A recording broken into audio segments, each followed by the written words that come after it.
what's the best medium? Is there a best medium? Does the medium depend on the mushroom? That sort of thing.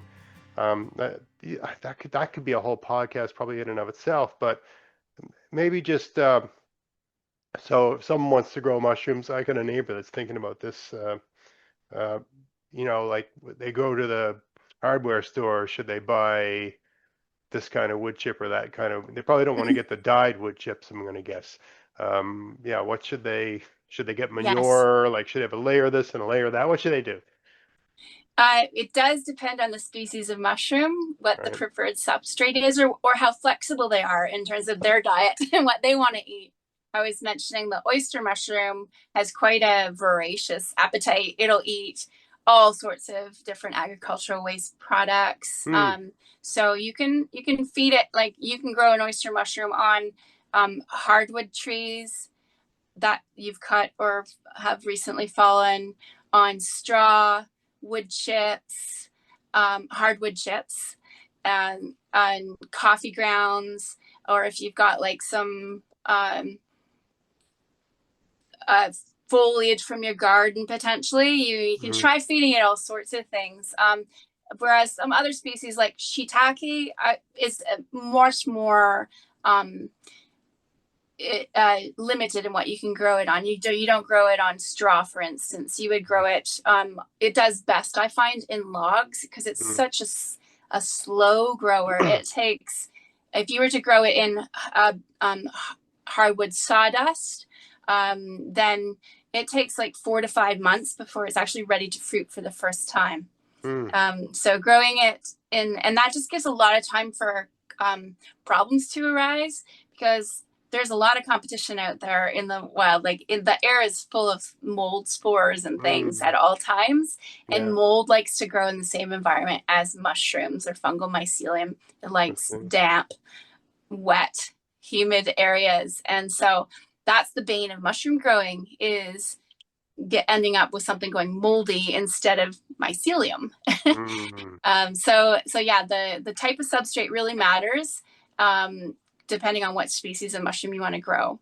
Right. And another substrate that's quite easy to access is the hardwood pellets. So they're Hmm. often bought for pellet stoves Yeah. to burn as fuel, but they are, at least the brands that we get, is just pure compressed sawdust. It doesn't have any chemicals in the processing or making of it.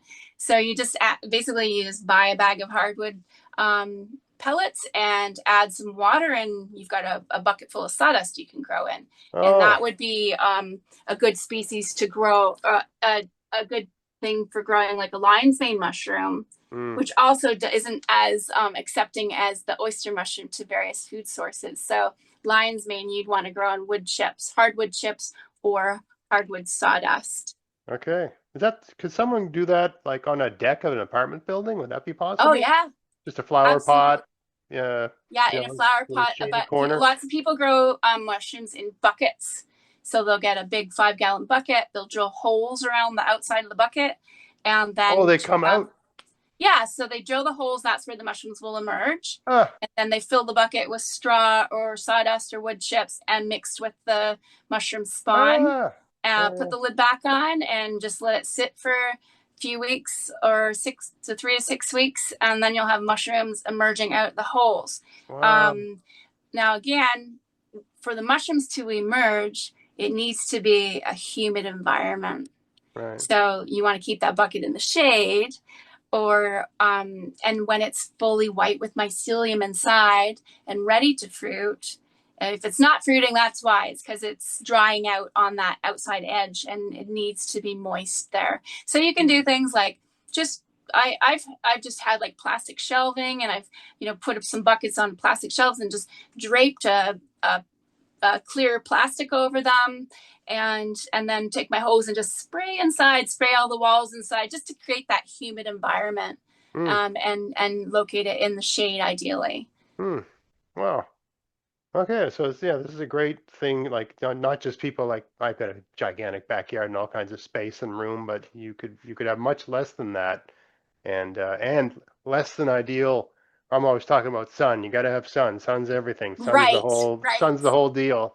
And here's if you got a really lousy property, and you can't grow tomatoes and you can't grow pepper. You can't grow anything except like rhubarb or something like that. You can grow mushrooms. You can be really good at. Maybe you can. Sure, you got a neighbor that has a great spot for tomatoes. You can trade them delicious mushrooms for their delicious tomatoes. Exactly. Yeah, that's great.